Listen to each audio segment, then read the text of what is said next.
Bien.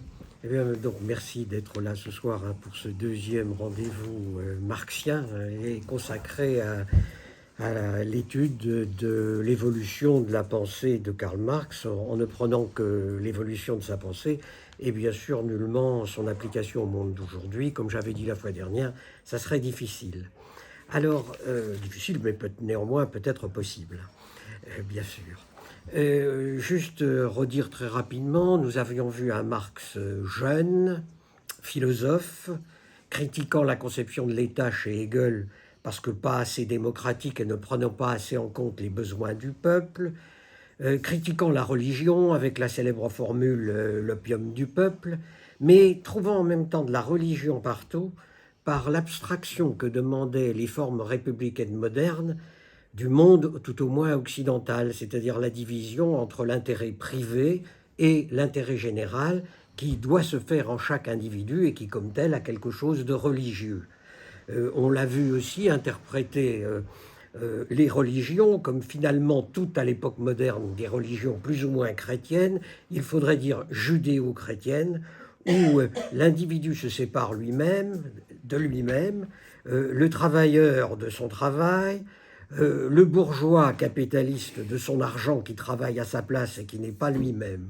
On l'avait vu rencontrer Engels, un grand patron, qui attire son attention sur l'économie politique et sur le sort à l'époque des ouvriers. Nous l'avions vu terminer cette période philosophique en 1944 à Paris par les manuscrits de 44, 1844, où le thème principal, mais qui restera célèbre après, est celui de l'aliénation.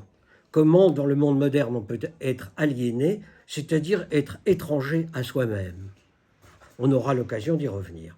Alors, il faut entamer maintenant la deuxième période, qu'on pourrait résumer sous un titre, la critique de la philosophie, ce n'est plus un Marx philosophe, et le passage, le militant, à la pratique révolutionnaire. Et au fond, le commencer peut-être en donnant quelques éléments biographiques très rapides. En 1944-1945, Marx est à Paris, il a quitté l'Allemagne trop réactionnaire, mais il va être expulsé de France et se réfugier à Bruxelles, où il va rester quelque temps, jusqu'aux événements de 1948 qui le ramèneront en Allemagne, d'où il n'est pas interdit, mais d'où il est parti. Et puis, expulsé d'Allemagne, il voudra rentrer en France. Et là, en France, mais je l'avais mentionné la fois dernière, on va le refaire rapidement, il est envoyé dans le Morbihan, en résidence contrôlée, et il ne veut pas y aller, et il s'en va à Londres, où il finira sa vie. Les écrits de cette époque, et nous avions vu le dernier, c'est quelques grands écrits de Marx qui sont de la critique de la philosophie, parmi lesquels la Sainte Famille, je m'y arrêterai quand même, finalement. Le plus célèbre est l'idéologie allemande, gros livre qui jette les bases de ce qu'on a appelé le marxisme moderne. Il écrira ensuite un écrit contre Proudhon, il l'écrit en français, Misère de la philosophie, le manifeste du Parti communiste, quand le Parti communiste est créé à la fin, je crois, de 1847, manifeste qui paraîtra à Londres en 1848, lecture obligatoire pour des jeunes, allons, faisons le vieux professeur qui n'en veut plus, mais bien sûr, oui, et dans cette période, un dernier point, c'est qu'il s'intéressera particulièrement, alors on verra si j'ai le temps d'en parler, sinon je couperai, à ce qui s'est passé en France en 1848.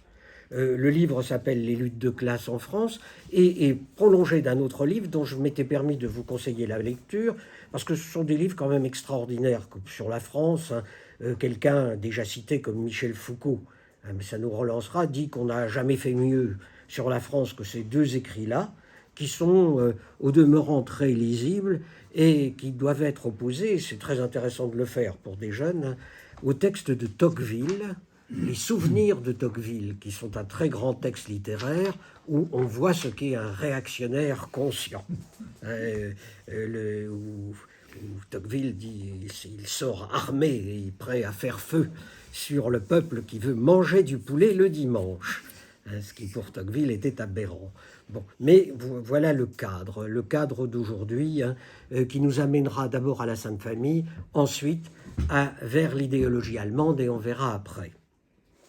Alors, la Sainte Famille, quelques mots. Hein. C'est la rupture de Marx avec la philosophie. La philosophie, pour lui, dans le fond, ça sera toujours, il dira plus tard hein, dans une lettre, que le dernier mot de toute la philosophie, c'est Hegel. Alors, il a commencé en 1944, quand il écrit ce livre avec Engels, hein, ils sont devenus copains, et il s'agit de critiquer à travers la philosophie en son entier, Hegel lui-même, ou si vous voulez l'inverse, critiquer Hegel et la philosophie. Alors, peut-être qu'il faut s'arrêter, c'est bien risqué, hein, mais je vais le risquer quand même, sur la philosophie de Hegel, ce qui n'est pas une mince affaire, et c'est vrai qu'il y a parfois de quoi se prendre la tête. Mais on va prendre un biais pour y rentrer.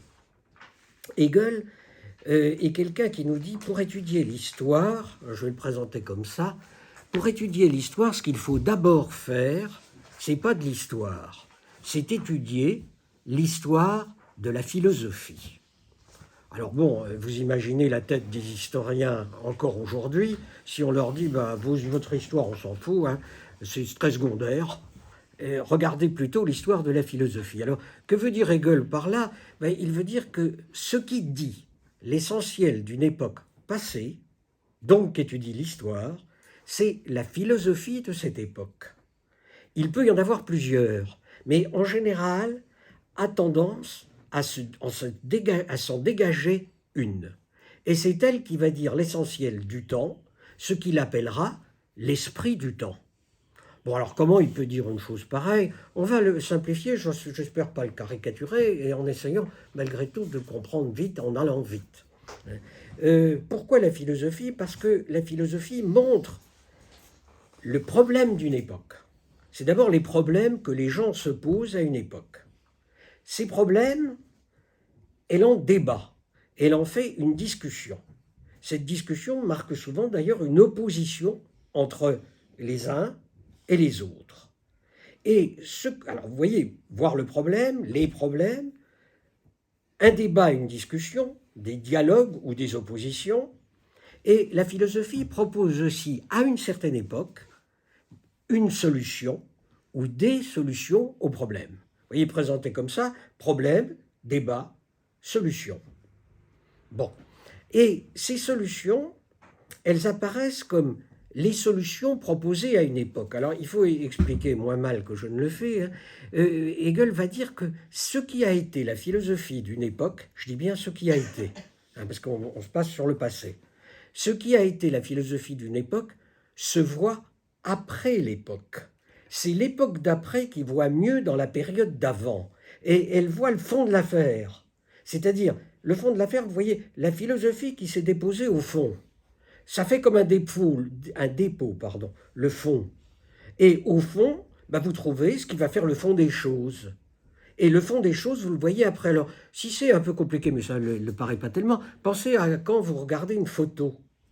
Et quand vous la regardez dans le présent, bon, avec un appareil moderne, hein, vous la voyez tout de suite, et puis vous la regardez 10 ans après. Eh bien, 10 ans après, c'est souvent autre chose qui va vous apparaître sur la photo. C'est l'après-coup, quoi. On n'avait pas vu, mais au fond, c'était ça. Et ce retard permet, en quelque sorte, de voir. Alors, bien sûr, Hegel a dit que la philosophie donnait des solutions. Mais c'est le philosophe qui la donne, la solution. Alors, la solution au problème, par exemple, vous voyez, problème de la famille, je prends cet exemple, hein, parce qu'il est souvent pris d'ailleurs par Marx. Hein. Le problème de la famille, eh bien, quelqu'un va dire, pour moi, la famille moderne, c'est ça. J'y reviendrai à l'instant avec Hegel. C'est cette définition-là. Voilà la famille. Vous savez comment les philosophes appellent ça? Ils appellent ça la définition d'essence. Il ne faut pas se prendre la tête avec le terme essence, ça veut dire l'essentiel. Hein. La définition essentielle, ça sera celle que proposera le philosophe. Alors, il y a un risque, vous voyez, c'est que le philosophe propose n'importe quoi. Alors, le critère de Hegel, alors vous savez, il y a Cicéron a dit, quelque part, hein, il n'y a rien de si absurde qu'un philosophe n'ait dit. Hein. Alors, effectivement, le risque, c'est que on raconte dans la solution proposée au débat du problème quelque chose de tout à fait aberrant. Mais ce qui permet de voir que ce n'est pas aberrant, c'est, vous l'avez compris, le voir après, hein, on voit mieux, c'est un autre œil, Et également un autre critère. Alors on va expliquer la dialectique hegelienne comme ça. C'est que les époques, on va le dire quand même sous ce mot, progressent. Alors qu'est-ce que c'est que progresser pour Hegel? Il va dire, je vais employer la formule un peu pédante, philosophique, on progresse par le négatif. Bon, ça peut avoir un sens tout de suite pour vous, mais le négatif, c'est de dire, bon, une époque s'est aperçue qu'il y avait des choses qui n'allaient pas. C'est-à-dire un peu comme quand on dit, ça va pas, ça passe pas, faut pas faire ça. Voilà. Et le faut pas faire ça, pas, vous voyez le négatif, faut pas faire ça. Eh bien, le pas faire ça, c'est finalement accumulé à tel point qu'il y a beaucoup de choses qu'on sait ne pas devoir faire, ce qui fait que d'autres, en regard du négatif, en miroir, ce que Hegel appelle le spéculatif, apparaissent, vous voyez, des choses qu'il faut faire. À force de ne pas faire, on voit ce qu'il faut faire. Alors, si on regarde en plus la vue d'après, en retard, eh bien, on arrive à saisir ce qu'était le fond d'une époque. Pas besoin du reste. Bon, alors évidemment, c'est problématique, vous voyez. Qu'est-ce que ça veut dire, si on peut prendre un exemple? Imaginez que je dise l'essentiel aujourd'hui, c'est la fin de la religion. Bon. Puis imaginez qu'il y ait un type à Paris qui soit en train de faire une philosophie qui est en France, j'insiste en France parce que sinon ça perdrait son sens profond, le fond. Eh bien, ce type, il fait une philosophie en disant, oui, bon, le catholicisme en France est en train de mourir. Bon, il y en a d'autres qui vont dire, oui, on voit bien qu'il est en train de mourir, il n'y a plus de gens à la messe, tout le monde s'en fout, l'enfer, personne n'y croit, le bon Dieu, il est plutôt du côté du football que de l'église Saint-Jean, Jésus, ça marche plus, quoi. Imaginez que quelqu'un soit en train de faire une philosophie qui montrerait que c'est pas si sûr, que peut-être les valeurs d'aujourd'hui en France sont extrêmement religieuses. Simplement, on confond catholicisme et christianisme, c'est le catholicisme qui s'en va, c'est peut-être le protestantisme qui vient. Vous voyez, Marx recopie une phrase d'un philosophe hegelien où celui-ci dit, ce philosophe, l'athéisme est la dernière forme de la religion. C'est-à-dire que l'athée se passe son temps à nier Dieu, mais de fait, comme ça, c'est un religieux. Peut-être que c'est ce qui est en train de se passer. Simplement, on le verra plus tard. Mais, sur le coup, logiquement, la logique de Hegel, vous voyez, c'est pas aberrant. Bon, alors, vous avez compris le processus. Maintenant, on voit bien, qu'est-ce que c'est que la famille? Hegel va donner, lui-même, dans sa philosophie du droit, une solution aux problèmes débattus. Qu'est-ce que c'est que la famille? Marx va le critiquer tout de suite, vous avez compris le titre. La solution donnée par Hegel va être la famille, pour Marx, c'est lui qui donne la dénomination, c'est une sainte famille. Alors qu'est-ce que c'est que la sainte famille? C'est Marie-Joseph plus Jésus, voilà, répertorié, reprise à l'infini. Avec le mari, c'est lui qui a les sous, la femme est à la maison, le mari travaille, la femme ne travaille pas, la femme, elle n'a pas beaucoup de tête, elle n'a pas beaucoup d'essence, dirait Hegel, c'est-à-dire elle n'est pas identique à elle-même, elle est la différence perpétuellement différente d'elle-même. On pourrait le résumer très vite, Jules Renard avait résumé ça à une formule, vous savez, célèbre et scandaleuse aujourd'hui, bien sûr, elle l'est, scandaleuse. L'homme est un roseau pensant et la femme un roseau dépensant. Et voilà, en gros, la vision hegelienne. Alors, bien sûr, Marx, qu'est-ce qu'il va faire? Il va la critiquer. Et il va la critiquer de deux manières. Il va dire, ces solutions données par les philosophes, rien de sûr là-dedans. Qu'est-ce que c'est que ça? Alors, pour parler de la famille, c'est pas la philosophie qui peut vraiment en parler. C'est l'étude des familles réelles. Voilà. Ça, c'est le premier point. Donc, il faut arrêter de spéculer sur la définition de la famille à une époque donnée. C'est trop spéculatif. Étudions le réel. Et c'est là où il commence à quitter la philosophie. Il y ajoute d'ailleurs un deuxième point. Il dit, Hegel nous présente la famille, le mari, les enfants, etc. Mais il y a des formes de famille qui sont bien plus, il va employer le terme, il l'emploiera souvent, hein, vivantes, que cette famille plus ou moins bourgeoise, plus ou moins en fait moribonde. Il y a, et il prendra l'exemple d'ailleurs parce que c'est dans le quartier, hein, et il interroge dans la Sainte Famille les mystères de Paris, le célèbre roman d'Eugène Sue, et qui parle de la vie des Lorettes, Notre-Dame de Lorette, qui est là. Et Marx dit, Eugène Sue a raison de présenter la vie des Lorettes comme infiniment plus intéressante que la vie des bourgeoises.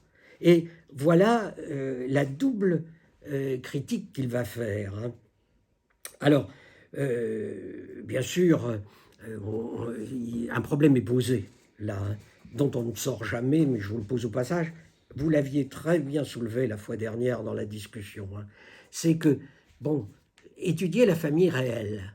Vous voyez, les Hegeliens, c'est un peu le philosophe contre le sociologue contre le philosophe. Parce que, allons enquêter sur la famille. Mais qu'est-ce qu'on va appeler la famille ? Vous voyez, le sociologue est obligé de prédéfinir la famille. Et du coup, est-ce que sa prédéfinition n'emporte pas pratiquement toute l'enquête ?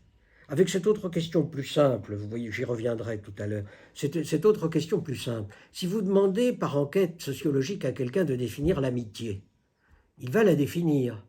Mais supposez qu'après qu'il ait donné ses réponses, vous ayez avec lui un entretien, je vais faire savant, comme dans Platon, socratique, dialectique, de prof de philo.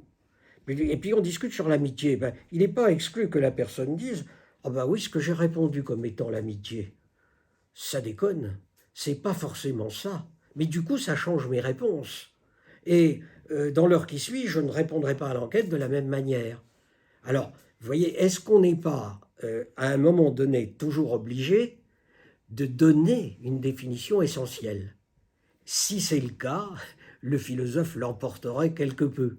Mais on peut penser, hein, ça a été pensé, notamment par le philosophe assez célèbre, mais enfin pas plus que ça, Merleau-Ponty, qu'on pouvait essayer de comprendre les deux ensemble. Bon, alors, voilà pour la Sainte Famille, et cette idée, en tout cas pour Marx, que la philo, ça donne trop des essences, et que les essences ne sont pas assez précises. Et il faut voir la réalité économique et sociologique, bien que le terme sociologique n'existe pas encore. Il ne l'emploie jamais, Marx. Alors, voilà le moment, hein, où la critique de la philosophie spéculative est entamée. Dans la suite, en 1845, il y a des textes de Marx qui sont célèbres, alors je vais les évoquer parce qu'ils sont célèbres. Hein. Il écrit ça très rapidement sur un papier. Alors, ce qu'un type a écrit sur un papier, peut-être dans un bistrot un jour, et puis qu'on se penche là-dessus doctement 150 ans après, ce n'est pas sans poser problème. Hein. Mais l'une des phrases est si célèbre que je ne peux pas ne pas en parler. Hein. C'est la 11e thèse sur Feuerbach, c'est la dernière. Hein. Les philosophes n'ont fait qu'interpréter diversement le monde. Ce qui importe, c'est de le transformer. Alors, c'est la phrase qui est sur le tombeau de Marx, hein, au cimetière de Highgate. Hein, bien sûr, c'est la phrase la plus connue. Bon, alors, qu'est-ce qu'il veut dire par là ? Des tonnes de lecture, une bibliothèque de lecture que je vais résumer très vite, trop vite. C'est-à-dire, il suggère que interpréter le monde, c'est donner de bonnes raisons au monde tel qu'il est. Et qu'il ne veut pas dire pour autant qu'il ne faille pas interpréter le monde, mais que la seule interprétation du monde qui vaille est aussi celle qui induit vers des transformations. C'est-à-dire que si vous vous contentez d'interpréter, vous allez justifier. Et vous voyez, il transforme Hegel, au fond, il veut bien qu'il y ait des débats, qu'il y ait des problèmes et des débats des problèmes et des solutions, mais la solution apportée ne doit pas être seulement une essence. Elle doit être une transformation de quelque chose. C'est-à-dire, elle doit permettre de voir l'analyse, aussi de prévoir et de voir autrement. Et là, on pourrait dire qu'en un sens, Marx a changé la pensée. C'est-à-dire, peut-on se contenter d'interpréter ? Ce n'est pas si sûr. Alors, vous voyez aussi comment ça peut induire des débats terrifiants, hein. C'est-à-dire, celui qui ne fait qu'interpréter peut devenir très vite un traître.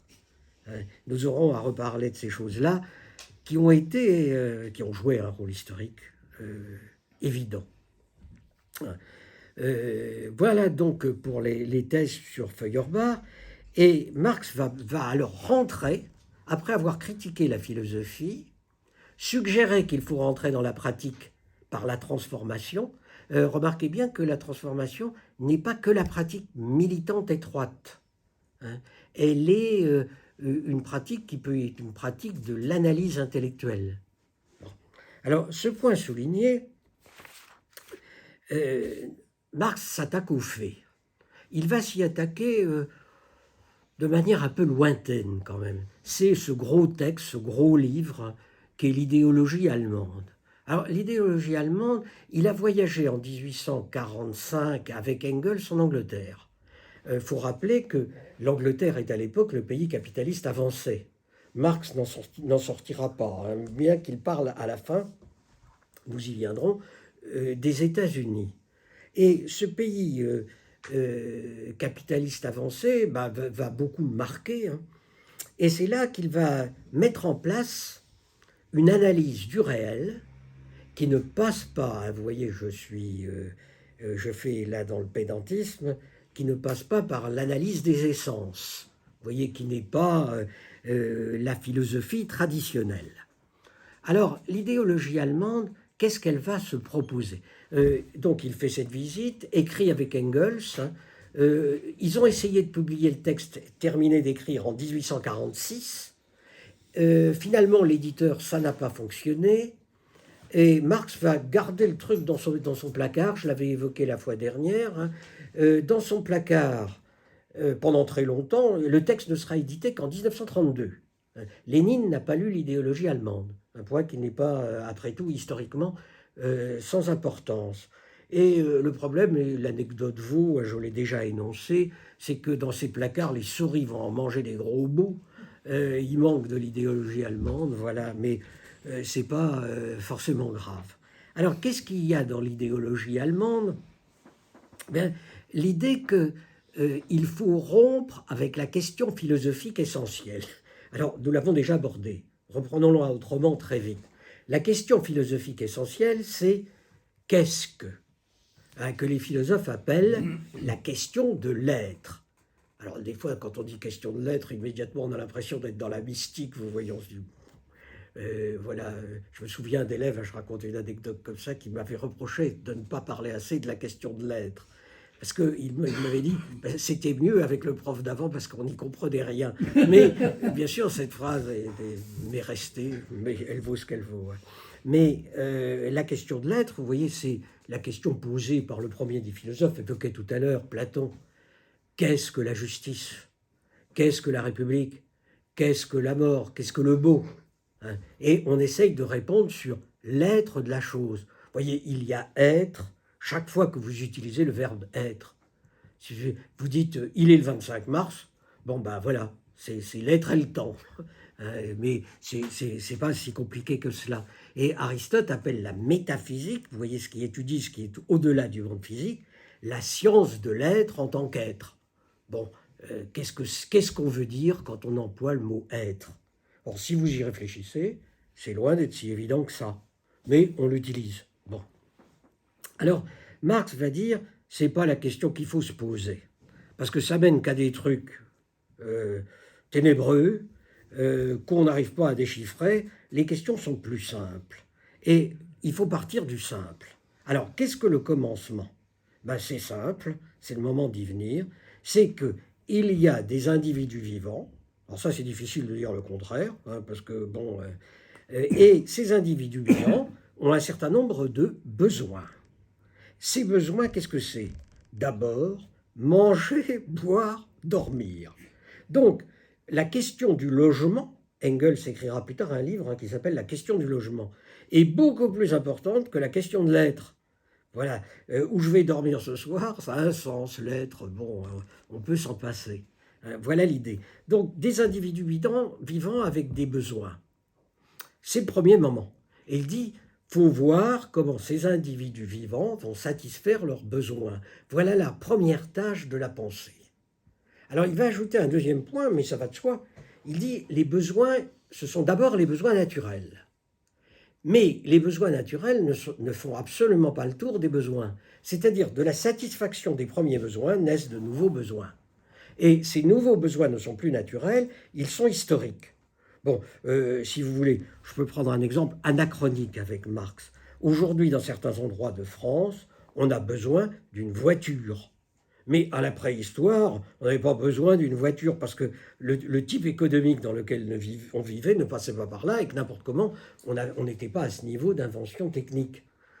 Mais le besoin donc peut avoir une caractéristique très historique et dépendre du type de société économique dans lequel on vit. Ça, c'était le second moment. Alors, le troisième moment qui a été oublié jusqu'ici, manger, boire, dormir, c'est la reproduction. Et Marx y insiste, alors il parle bien sûr du besoin sexuel et aussi par là même de la reproduction de l'humanité. Et la reproduction de l'humanité qui entraîne un phénomène absolument majeur, l'augmentation de la population. L'augmentation de la population est plus importante que la question de l'être. Et évidemment, c'est un facteur important des modifications économiques que les humains sont obligés de donner à leur mode de vie. Et là, une fois qu'il a cité ces trois moments, il en ajoute un quatrième, mais il fait exprès de le faire venir en quatrième. C'est le langage. Le langage, le fait de parler, de devoir parler. Et le langage, alors, ça, ce qui suppose le rapport aux autres, la socialité. Mais qui ajoute encore autre chose, c'est que Marx a l'idée que c'est dans le langage qu'on pense. Alors, vous allez me dire, il n'y avait pas besoin de Karl Marx pour une telle chose. Mais généralement, quand on pense le langage, on pense qu'il dépend de la pensée. C'est-à-dire qu'on se dit, c'est la pensée qui crée le langage. Et Marx, vous voyez, change la donne. C'est pas la pensée qui crée le langage, c'est bien plutôt le langage qui crée la pensée. Alors, c'est pas une idée qui est tout à fait à son époque originale, hein. On la trouve justement dans Hegel, mais elle ne sera thématisée vraiment dans toutes ses conséquences qu'au XXe siècle. Vous voyez, l'idée que ce n'est pas la pensée qui crée le langage, que c'est plutôt le langage qui crée la pensée. Mais si on s'arrêtait sur une pensée, et qui est celle-là telle qu'elle je viens de la parler, nous pourrions y rester longtemps. Vous voyez, celui qui l'a thématisé, je crois, le mieux, c'est un philosophe autrichien, assez célèbre, mais pas pour une raison philosophique, c'est que c'était un des plus grands héritiers d'Europe, son nom Wittgenstein, de la famille Wittgenstein, et que pourtant un des plus grands héritiers d'Europe, il a renoncé à son héritage parce que ça ne lui disait rien. Voilà, et il a fait son œuvre philosophique. Et Wittgenstein remarque une chose qui est au fond assez proche du passage de Marx dans l'idéologie allemande. C'est-à-dire Wittgenstein va dire, voilà, quand on dit, par exemple, il prend cet exemple, je vais le prendre rapidement pour vous situer l'idée et expliquer en 2 mots, c'est bien risqué, mais pourquoi pas la philosophie de Wittgenstein.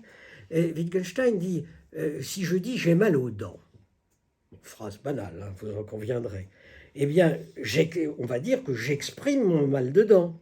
C'est-à-dire, j'ai mal de dents, et puis il y a une instance qui est supposée en moi traduire mon mal de dents en une phrase.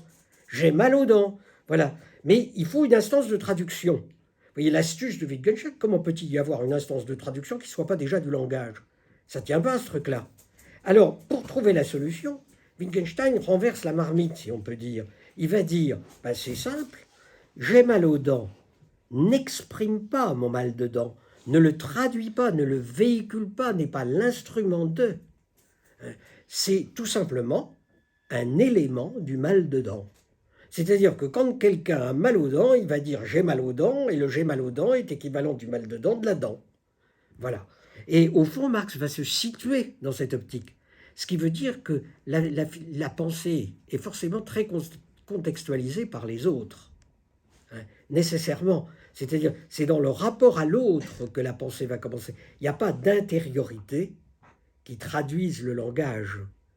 Tout vient, je vais vite là, trop vite, mais disons-le quand même, tout vient de l'extériorité. Et par conséquent, il y a un conditionnement des autres. Pensez à la langue qu'on apprend. Est-ce qu'on pense tout à fait de la même façon en anglais qu'en français, en italien qu'en grec? Vous voyez, en grec ancien qu'en allemand moderne? Pas sûr. Et c'est cette extériorité qui est la condition de la pensée. D'où l'extrême importance qu'aura chez Marx la notion de rapport social et des rapports sociaux. Bon, alors, voilà le premier point de l'idéologie allemande. Le deuxième point, c'est que tout individu qui naît à une époque donnée, voilà, eh bien, il est pris dans un langage, la langue de son pays. Hein. Mais il est pris également dans ce que Marx appelle à cet endroit un mode de production. Alors, le mode de production, c'est la manière dont, à une époque, on produit la vie. Mais là, Marx va dire encore quelque chose de compliqué, qu'on va essayer d'expliquer simplement par cette notion de mode de production. Vous voyez, général, le mode de production, hein, on va le simplifier en allant assez vite, pas inexactement, ce sont essentiellement les techniques d'une époque. Pensez qu'aujourd'hui, un gosse qui naît, mais vous en savez sûrement quelque chose comme moi, hein, un gosse qui naît avec les téléphones portables, bon, avec les écrans. Imaginez à l'époque où j'étais jeune, l'époque de mon grand-père, ça passait pas par là, hein, pas les téléphones portables, tout ça. Dans le village, il n'y avait qu'une personne qui avait le téléphone, et encore, personne n'avait la télé. Vous voyez, le rapport aux choses, où il n'y avait pas de moissonneuse, lieuse, batteuse, hein, j'aurai l'occasion d'en reparler, hein, c'est un univers différent. Alors, ça veut dire que le rapport des gens, des individus, au mode de production est un rapport direct. Bon, alors, qu'est-ce que ça veut dire par là? Vous voyez, quand on se représente les techniques, on pense généralement, il y a l'homme d'un côté et les techniques de l'autre. Bon, il y a moi, voilà, le corps, l'esprit, bon, voilà, le téléphone là, le stylo, voilà, bon. Et je réfléchis, vous voyez, on se représente l'homme en train de réfléchir. Est-ce que je vais prendre mon stylo? Est-ce que je vais regarder l'heure qu'il est? Vous voyez, on pense une espèce de réflexion. On dira d'ailleurs d'un sujet, d'un moi, d'un jeu, qui passe de l'homme à la technique. Or, l'idée de Marx est beaucoup plus simple, en fait. Elle est la même que sur le langage, en fait. La technique est directe. Elle est absolument un rapport immédiat, pas média. C'est-à-dire que mon stylo, je vais forcer le trait, parce que c'est pas exactement ça, mais c'est moi. Voilà. Un prof de philo comme j'ai été, vous voyez, le stylo fait partie de moi-même. Tiens, j'ai pas de stylo, où est mon carnet? Alors, bien sûr, Marx est très conscient hein, qu'il y a une différence entre la chose stylo et ce qu'on appellera plus tard peut-être le présent vivant que je peux être. Mais cette différence n'est pas une différence de réflexion. C'est une différence qu'on pourrait dire absolument immédiate. Bon, vous mettez un gamin qui veut attraper, je ne sais pas, son jouet. Cet enfant qui est tout petit, il a du mal à attraper son jouet, puis il trouve un bâton à côté. Vous en faites pas, et j'ai pris un enfant, le singe le fait, on le sait. Hein. Il va attraper le bâton tout de suite. Tout de suite, vous voyez l'expression, tout de suite est décisive. Et il va rapprocher le jouet de lui-même. C'est-à-dire que, vous voyez, Marx va définir l'idée que l'homme est un animal fabricateur d'outils, mais qu'en quelque sorte, l'outil est un organe. Et la formule est de lui, d'ailleurs, hein, les outils comme organes. Alors, il ne faut pas la prendre à pied de la lettre, hein, mais en même temps, il faut la prendre quand même au pied de la lettre, hein, dans cette vision de la technique. Alors, vous voyez que ce mode de production est fait, je vais employer le mot parce qu'il a joué un grand rôle, est fait de forces productives. Les forces productives, ben, ça peut être mes forces à moi, hein, comme travailleur. Si j'ai ma pelle, et ma pelle ne va pas s'actionner toute seule. Il faut que dans le jardin, je m'active. Bon, ça peut être des machines monstrueuses qui se déclenchent à notre époque automatiquement, purement par électronique. Vous voyez, ça sera un sacré problème qu'on rencontrera dans les séances plus tard, du remplacement des hommes, nous l'avons déjà vaguement abordé, par la technique. Mais là, dans l'idéologie allemande, nous n'en sommes pas encore là. Mais ces techniques, vous voyez, c'est une sorte de prolongement de l'homme. Alors la question se poserait bien sûr, dans quelle mesure la technique moderne est calquée sur la main et le bras? Les machines sont-elles une extension de nos bras et de nos mains? Jusqu'à un certain point, oui. Une fourche, oui. Certaines machines automatiques modernes, ça serait beaucoup plus contestable.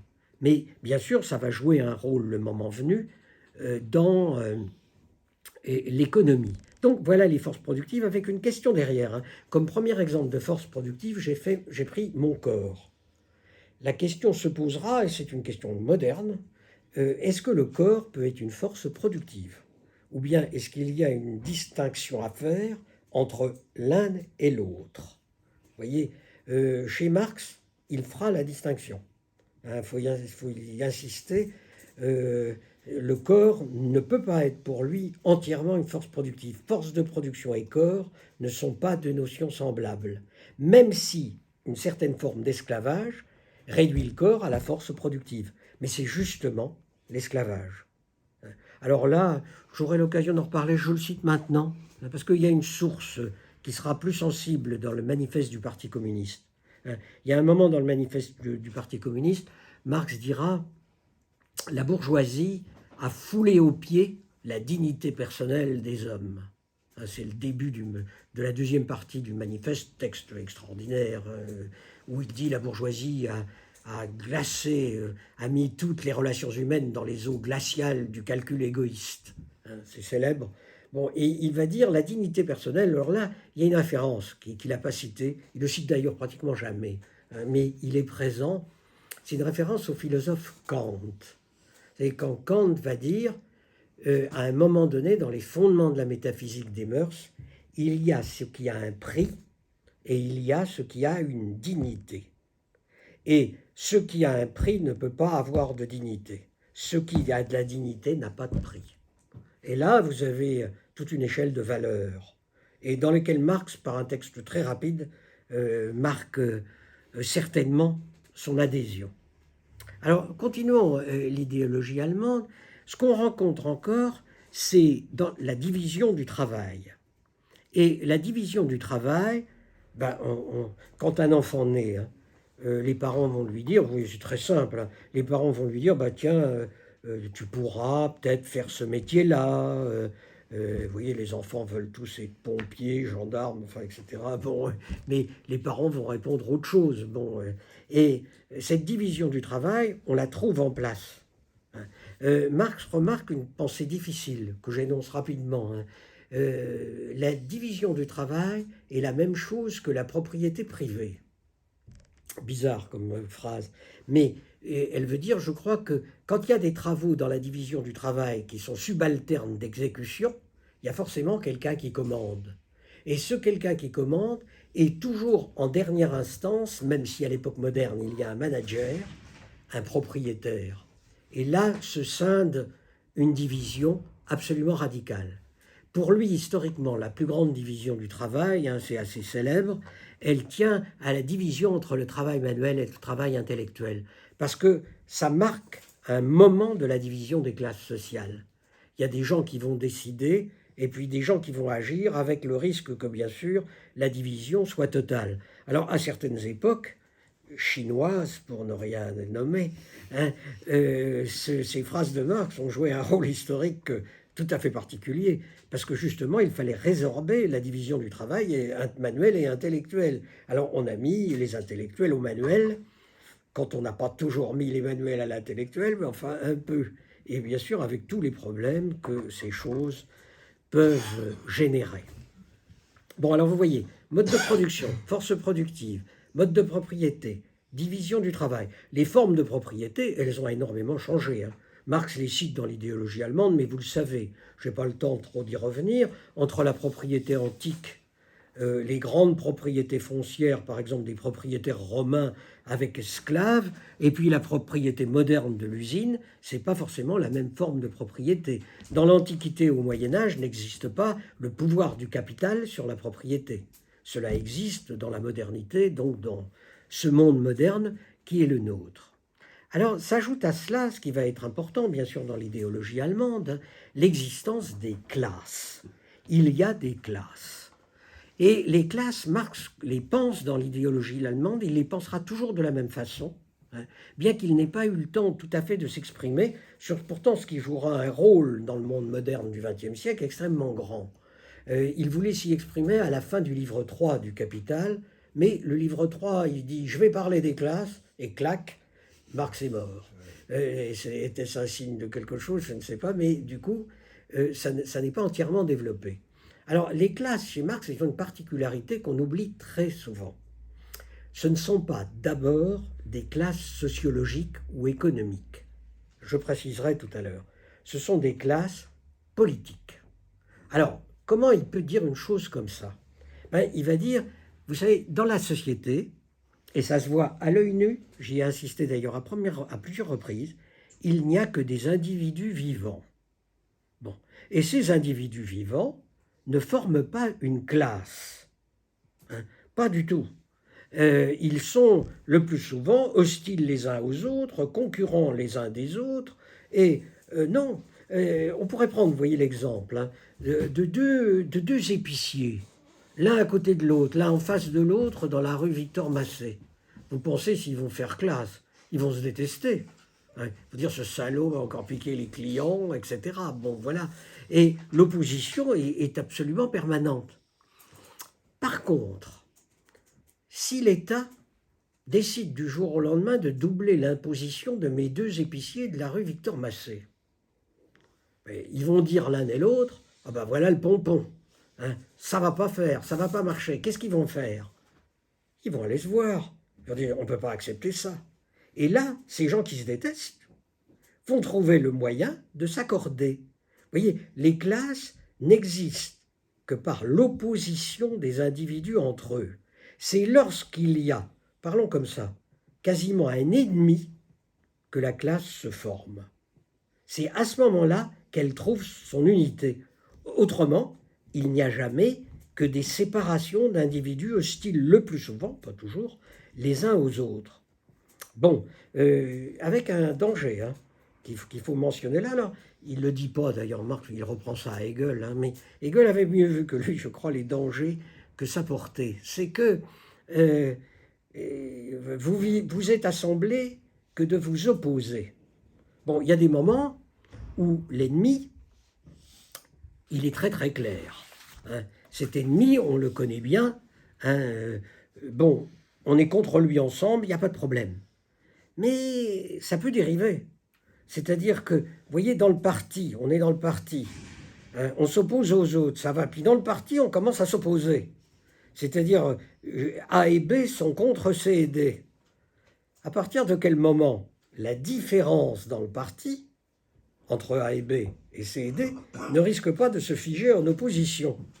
Et malgré tout, historiquement, on a eu quelques éléments de ce genre.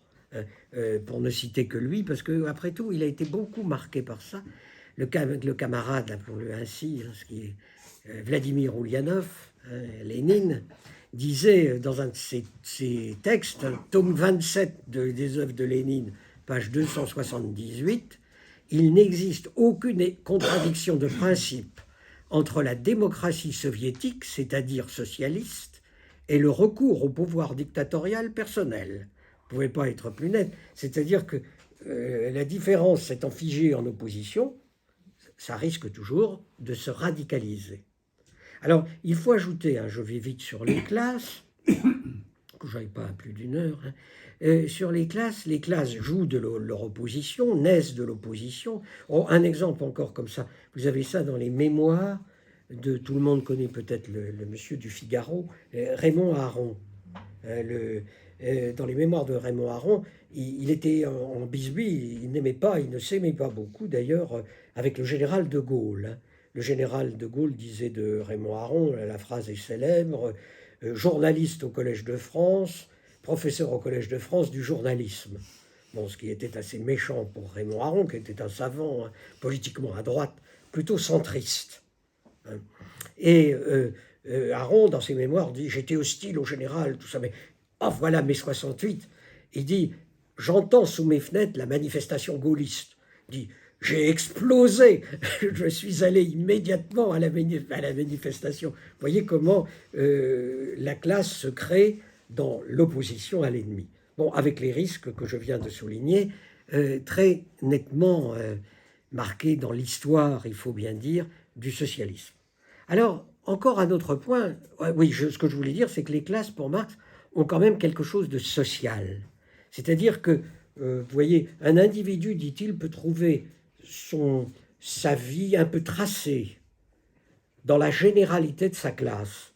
Les individus se ressemblent. Il y a beaucoup d'individus qui deviennent l'individu moyen d'une classe.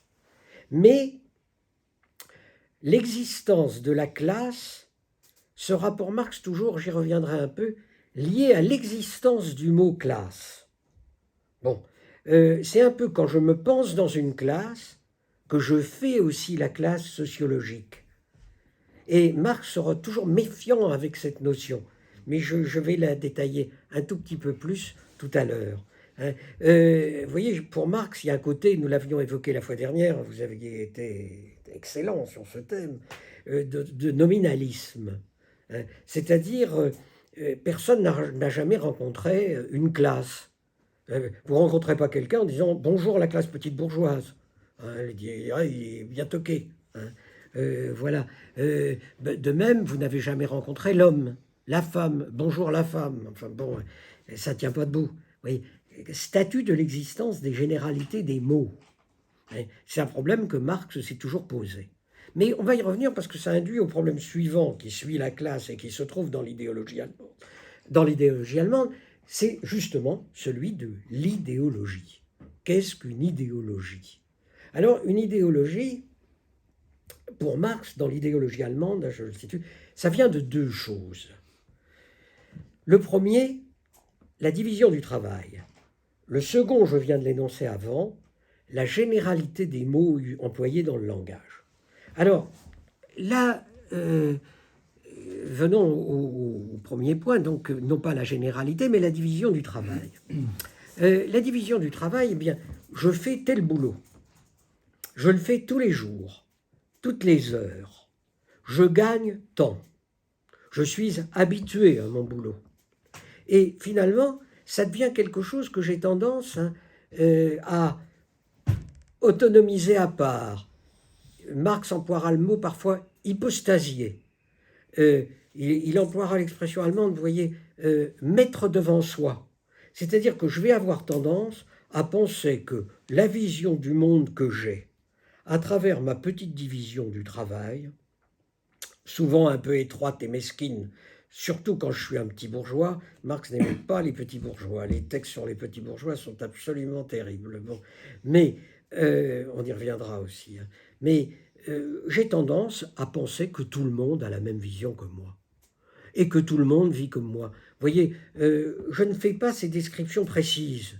Je fabrique bien vite, comme font les philosophes, des essences. Mais vous avez vu, hein, Marx dit les philosophes, ils se prennent simplement la tête pour faire des essences. Hein. D'ailleurs, qu'est-ce qu'ils font? Ben, ils font les essences des philosophes, c'est ce qu'ils ont décidé comme étant des essences.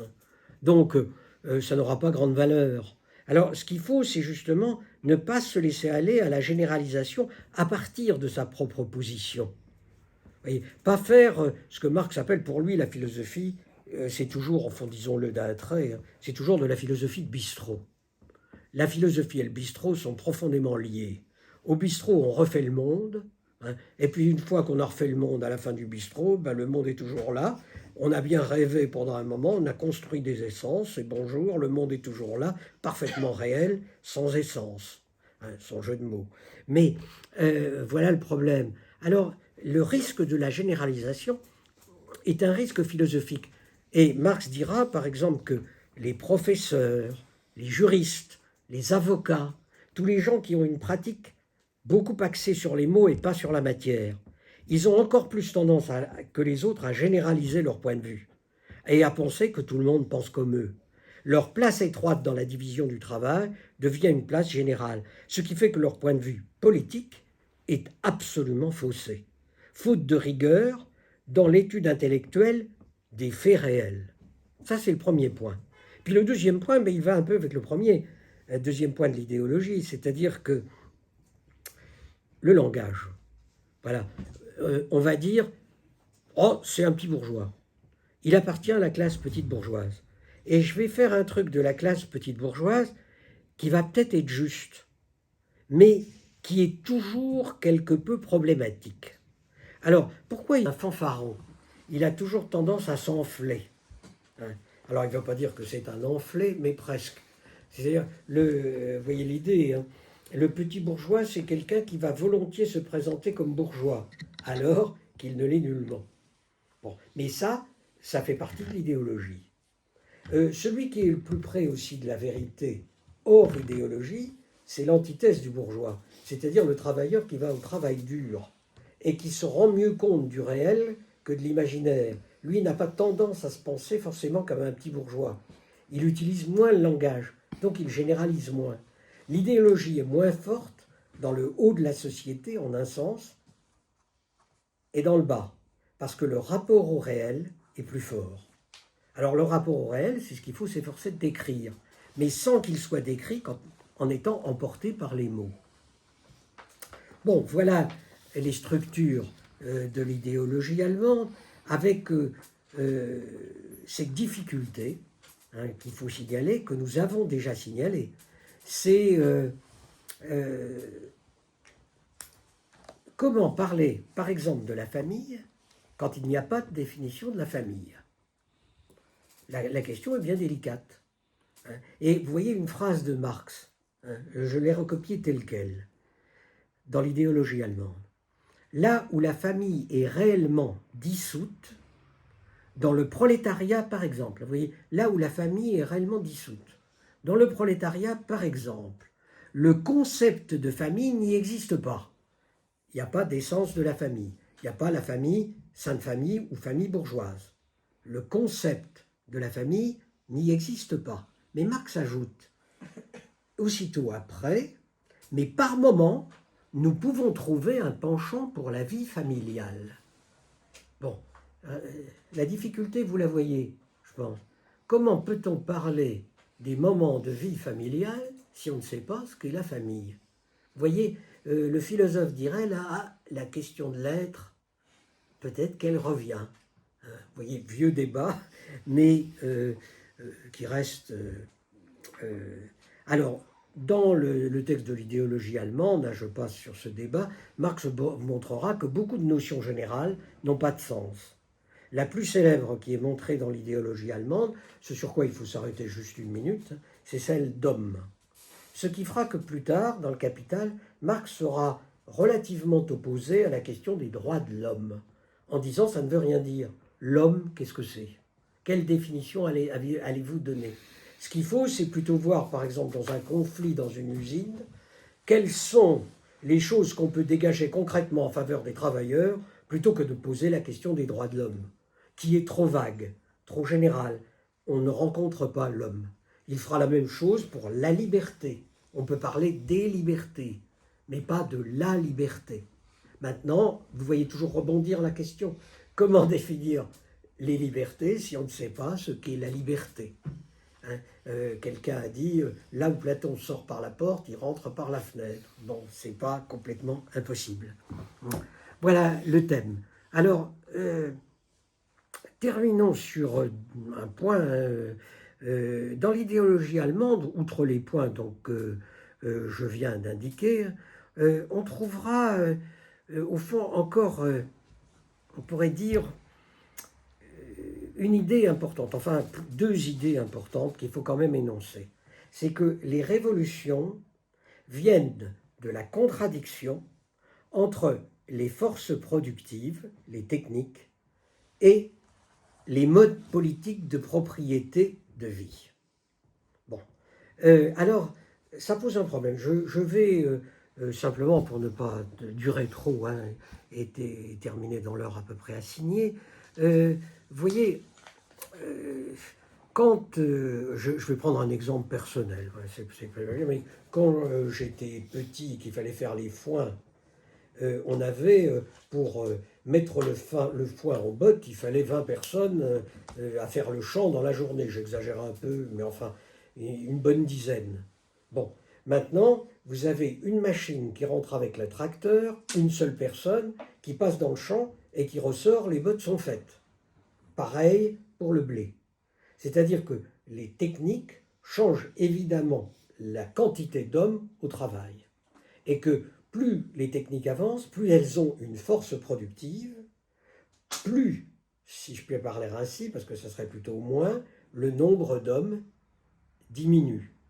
Voilà, diminue nécessairement.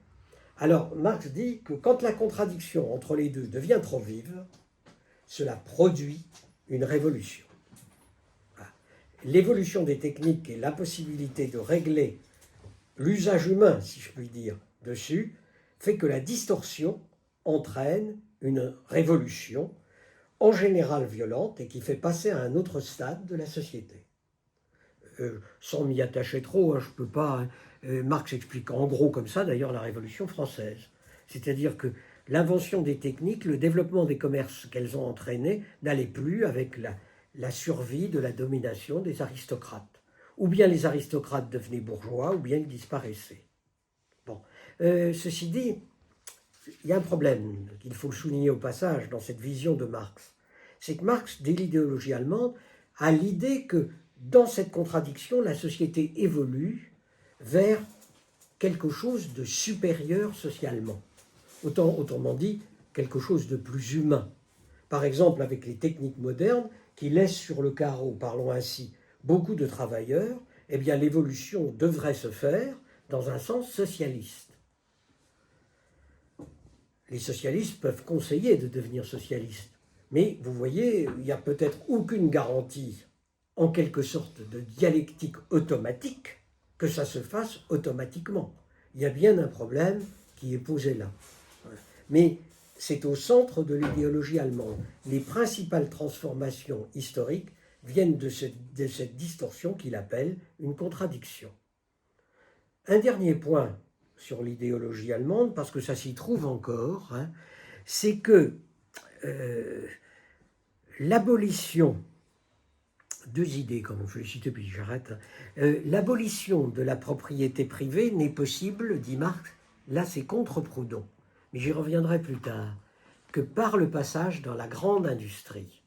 Il faut la grande industrie capitaliste pour que le socialisme devienne possible. Voilà. Ça, c'est une idée qui est dans l'idéologie allemande. Et la dernière que je voulais citer, c'est que Marx dit dans un petit passage, mais il n'y reviendra en fait quasiment jamais, que la propriété privée n'est pas naturelle à une quelconque nature humaine. Et il dit, il faudrait que je cite la phrase, il dit, je vous la cite d'ailleurs, je ne suis individu que pour autant que je ne suis pas propriétaire privé. Vous voyez l'importance de la phrase. Quand j'étais petit, puisque je suis dans la biographie, ce soir, le coiffeur disait toujours, chaque fois que je le voyais, que veut le prolétaire? Devenir un bourgeois. Il était très fier de cette phrase qui m'est restée, vous voyez. Eh bien, il sous-entendait, ce coiffeur philosophe, que tout le monde était naturellement bourgeois et que tout le monde était naturellement propriétaire privé. Or, Marx prend le contre-pied de cela. Il dit pas du tout. Et son argument, va dire ensuite, c'est là une proposition que les mariages d'argent vérifient chaque jour. Alors, ce qui veut dire, vous voyez, je le traduis rapidement, il y a dans l'individu quelque chose qui ne se raccroche pas à une nature humaine portée vers la propriété. Il récuse au passage les philosophes anglais. Les philosophes anglais ont dit de manière acharnée, l'homme est naturellement propriétaire. Alors, ils l'ont moins dit que M. Thiers, celui qui réprima, comme on le sait, la Commune. Et Thiers disait, si le lion pouvait, il serait propriétaire. Si le lion parlait, il serait propriétaire privé. Bon, bien sûr, Marx récuse cette idée, non pas d'une nature animale, mais d'une nature humaine qui tendrait naturellement, automatiquement, spontanément, à la propriété. Tout individu se sépare de la propriété à certains moments de sa vie où on retrouve la temporalité de l'individu. Le petit bourgeois n'est pas petit bourgeois tout le temps, il est individu. Il y a quelque chose dans l'individu qui échappe à la classe. Et il me semble que le marxisme n'est pas possible sans cette pensée. En quoi Marx se distingue là des sociologues? Mais les sociologues, ils font leur travail de sociologue. Hein, ils s'occupent de ce qui est social en l'individu. Voilà. Bon, voilà pour aujourd'hui. Merci beaucoup.